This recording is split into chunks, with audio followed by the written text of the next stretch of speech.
고부 갈등 스트레스 이것을 먹어라. 고부 갈등 스트레스 고량주를 먹어라. 고량주를 먹어라. 왜 이러세요? 영택 씨 왜 이래요? 왜 이래? 고부 갈등 스트레스 짜장면을 먹어라. 우리 어머니는 짜장면이 싫다고 하셨어. 어머니 불만 있을 때마다 어머니가 싫어하는 음식을 짜증날 때 짜장면, 우울할 때 울면 탕탕탕탕 탕수육. 요리 연구가 이혜정. 스트레스 해소에 좋은 음식이 맞아요? 근데 사실요, 고부 갈등이라고 하는 그 심각한 문제에 뭘 먹는다고 해소가 되겠어요. 제일 먹고 싶은 건 남편을 뜯어먹고 싶어요. 남편을 뜯어먹고 싶어요.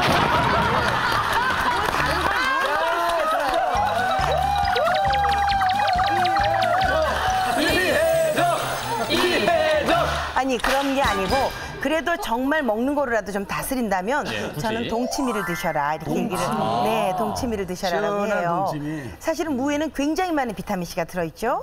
또 굉장히 좋은 디아스타제라는 효소가 있어서 소화가 잘 안 되거나 이렇게 꽉 차 있을 때 사실 옛날 영화 보면 왜 그 뽕이라는 그 영화를 보니까 뽕나무 밭에서 이렇게 하다 시어머니한테 들켰잖아요. 그러니까 뒷동으로 뛰어가 모르죠 뭐 하는지는 뛰어가서 무를 하나 막 움막에서 꺼내서 그 무를 깎아 먹잖아요.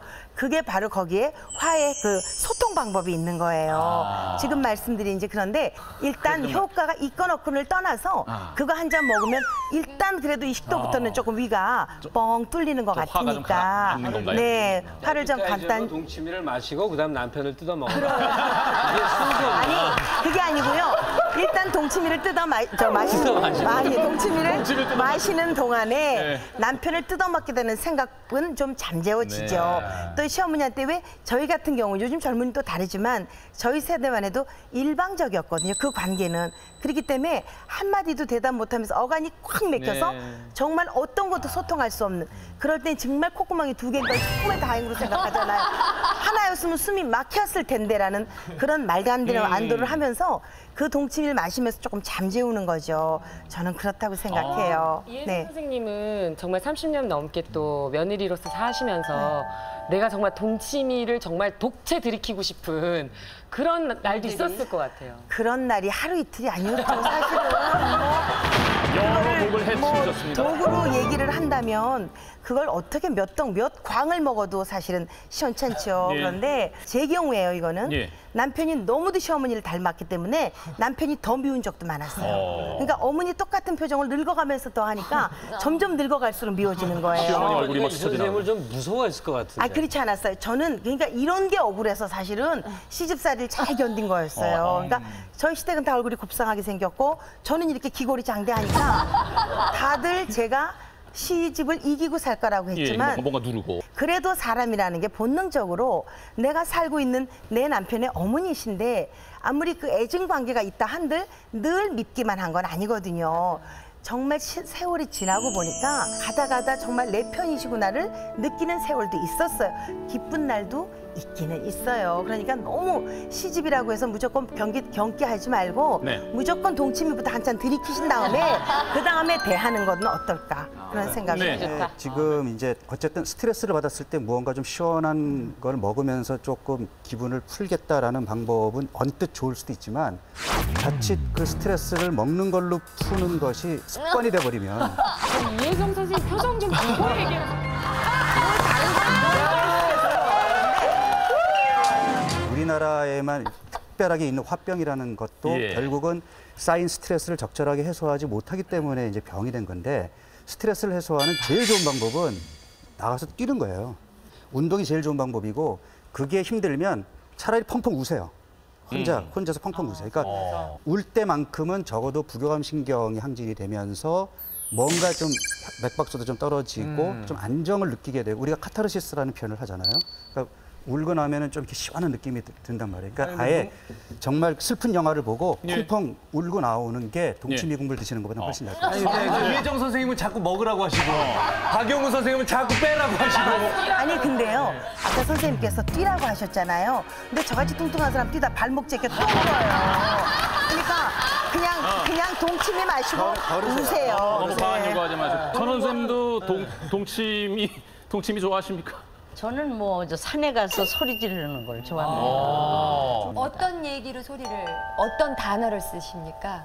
아들 이름을 부르고 며느리 그 애 손주 이름 부르고. 근데 이게 같이 뭉칠 수 없다는 거 아까 전 말씀드렸는데 저는 굉장히 서글퍼요. 그래도 자주 못 가도 한 달에 2-3번은 가서 얼굴을 뵙고 서로 해야 이 정이라는 것이 만나야 되는 거거든요. 선생님 며느리들은 잘 찾아오는 편이죠? 일주일에 한 번씩 옵니다. 예. 네. 왜냐하면은 전원준 선생님은 경제력이 있으시고 아까 김현 선생 어머님은 아무것도 옵니다. 없으시니까. 근데 전우주 선생님하고 제가 논쟁하자는 게 절대 아닌데요. 네. 일주일에 한 번 찾아오려면 그거 얼마나 힘들까요? 그 생각 안 들어요? 아니 그러니까 보름에 한 번이죠. 가까운데 살아요. 며느리가 둘이니까 걔네들이 한 번마다 한 교대로 오니까 왜 봐야 되죠? 보름에 한 번.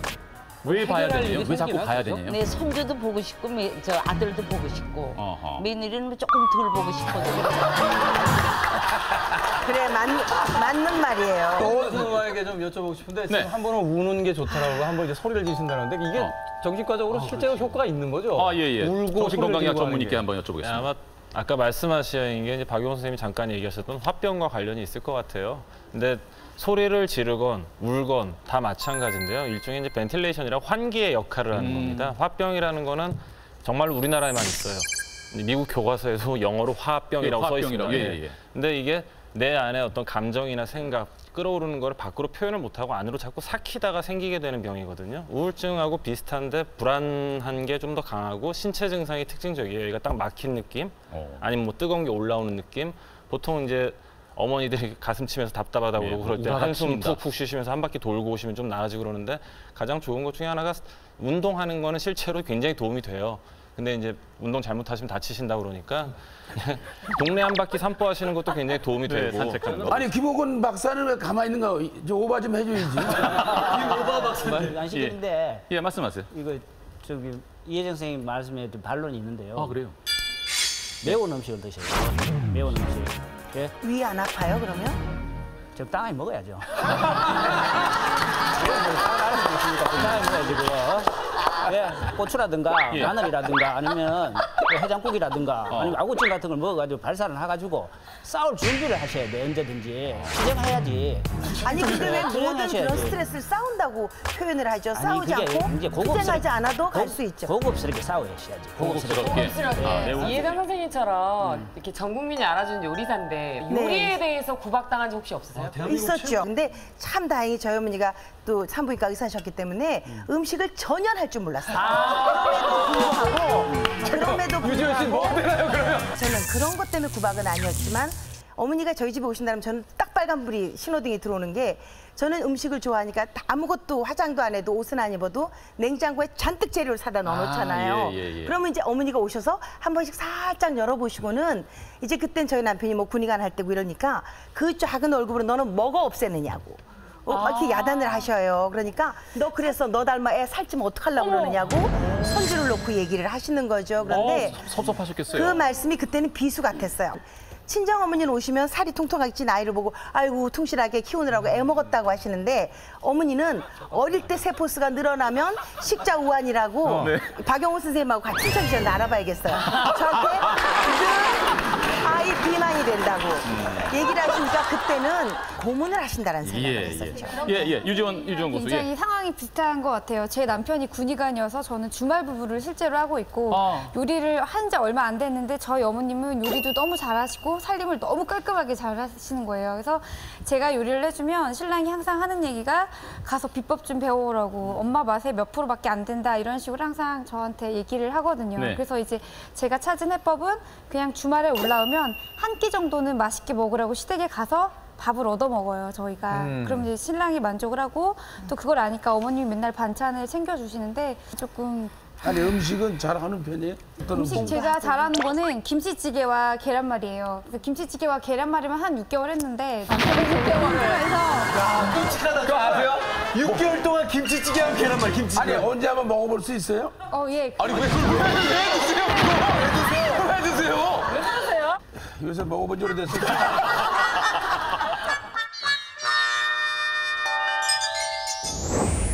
자, 지금 객석에는 그 며느리 입장인 분과 또 시어머니 입장인 분이 한 분씩 나와 계십니다. 먼저 시어머니 네, 마이크 봐주시겠습니까? 네. 어떨 때가 가장 섭섭하세요? 네, 예를 들자면 저 같은 경우는 이제 신혼 초에 제가 이제 집을 얻었는데 직장인들을 다니니까 제가 가서 이제 청소도 해주고 하느라고 키를 가졌더랬어요. 네. 아무도 없을 때 가서 살짝 해주고 제가 놀고 있을 때니까 그래서 그랬는데 어느 날은 갔더니 저 보조키를 달았어요. 보조키를 못 들어오게. 제가 생각하기에는 그런 뜻은 아닌 것 같아요. 그냥 집을 비우니까 보조키를 하나 더 다른 것 같아요. 근데 제가 뭐 음식을 먹을 걸 싸가지고 갔다가 그냥 가만히 돌아왔어요. 갖다 주지도 못하고 예. 잠겨 있으니까. 미리 보조키 달았어요라고 얘기라도 해줬으면 안 서운할 텐데. 바빴어요, 그 며느리가. 아. 그 후에 그 얘기를 저가 왔다는 걸 모르고 그 얘기를 해주더라고. 어머니 저 보조키 달았어요. 그래서 그랬니? 그럼 이 키는 버려야 되겠다 하고 제가 그렇게 말했습니다. 내가 다녀갔었노라 이런 말씀을. 그러면 안 했어요. 아, 안 하셨어요? 아니 굳이 그 말을 뭐하러 해요. 아무도 모르는데. 근데 마음에 담아뒀죠 그냥. 그래? 섭섭해서. 그 가실 때 뭘 싸가지고 갔어요? 배고프세요? 배고프세요? 여기 계신 어머니 중에 집에서 안 먹는 반찬 있으면 김은국 씨 좀 갖다 주세요.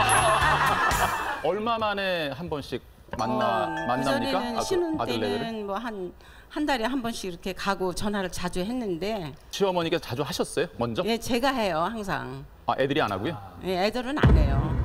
한번 좀 기다려보죠. 길을 잘못 들으신 거 아니에요? 그렇죠. 며느리가 먼저 올 때까지 한번 제가 기다려보죠. 기다려야 되는데 네. 못 기다리고 외로우니까. 아니 어디 사시는데요? 아니, 질문이 전체적으로 주제랑 많이 달라요. 아니 그래서 너무 외롭게 사시니까.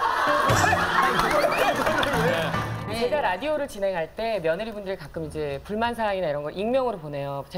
제일 당황스러울 때가 낮잠 막 자고 있는데 벨을 누가 눌러서 봤더니 시어머니예요. 네, 맞아요. 온다 간다 말씀도 안 하시고 불쑥 이렇게 방문하실 제가 때. 좀 한두 번 그랬어요. 근데 지금은 예. 집에 며느리가 있질 않으니까 뭐 가지도 않지만. 제가 지금 보조키 어디다 놨어요?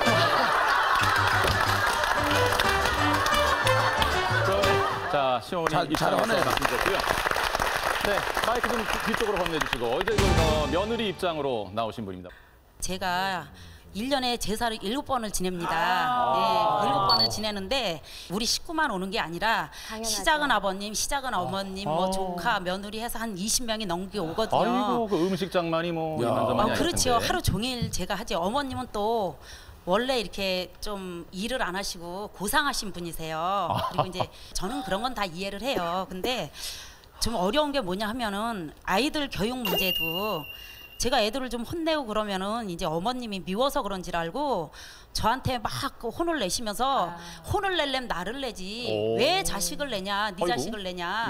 스트레스를 나한테 풀어라. 예, 스트레스를 나한테 풀어라 하시고. 소리 지르냐. 뭐 예. 근데 지금 그 며느리분의 이야기를 들으시면서 시어머니 입장에서 어떤 생각인지 좀 궁금해졌어요. 일단은 같이 시어머니를 모시고 살고 있으니까 사는 동안은 좋은 며느리가 돼서 시어머니께 항상 시어머니를 존중하는 그런 며느리가. 아니 왜 그러냐 하면 시어머니만 저 며느리만 잘하라고 하시면 안 되죠. 왜 그러냐면 내리사랑이라고 하면서 저는 진짜 섭섭한 게 또 뭐냐 하면요. 우리 어머님도 딸이 있고 아들이 있지만 저도 또 친정에선 딸이잖아요. 근데 추석 다음 날이 어머님 생신이세요. 어머님 생신이신데 저희 친정은 추석날 다 오잖아요. 형제들이 다 오고 그러는데 저는 못 가요. 근데 이제 딸들이 와서 있으면 일을 같이 해야 되잖아요. 근데 딸들은 아유 너 시집에서 힘들었으니까 있으라고 저만 하고 그러면 저는 너무 비참한 거예요. 며느리는 절대로 딸이 될 수 없습니다. 호박이 아무리 불을 그어도 수박이 안 됩니다. 그러니까 처음부터 그런 생각을 가지고 했다는 게 잘못이에요. 근데 신혼 초에는 대부분 그런 생각을 또 가질 수 있어요. 사회적으로 그런 걸 왜 그렇게 하면 딸이 될 수 있다는 식으로 몰아가잖아요. 그러니까 그거는 아니거든요. 마음의 거리를 기울이면. 적당히 둬야 돼요. 네. 저희 2회 방송을 보셨으면 미리 혼전 계약서를 2인조 변호사를 통해서 쓰고 가서 결혼을 해서 사람아 그건 재벌들이 가져나오는 거. 요즘 많이 쓴대요. 트렌드예요. 예. 그걸 쓰고 가셨으면 이런 일이 없었을 뭐 텐데. 계속 고생하시고요. 뭐라고 드릴 말씀은 없고요. 네, 고생하시고요. 네. 전원희 선생님 지금 이제 뭐 시어머니의 입장, 며느리 입장 말씀을 쭉 좀 듣고 계셨는데요. 어떤 느낌 받으셨어요? 저 며느님은 잘 참고 사신 것 같은데 아직까지 잘 참고 사셨는데 지금 와서 또 깨는 게 또 안 되시잖아. 시어머니 입장을 좀 이해하셔갖고 아직까지 참아주셨으니까 어머님은 알고 계실 거예요. 우리 며느리가 참 잘 참고 살림 잘하고 기다렸다. 그것이 굉장히 존경이 가고요. 우리 또 시어머니 되시는 분 정말 우러나서 며느리 집에 가서 그렇게 일도 해주시고 그러셨다는데 너무 그렇게 기어 들어가실 필요 없어요. 습관 들이기 나름이지. 당당하셔야 됩니다. 잘 키워놓으셨잖아요. 네.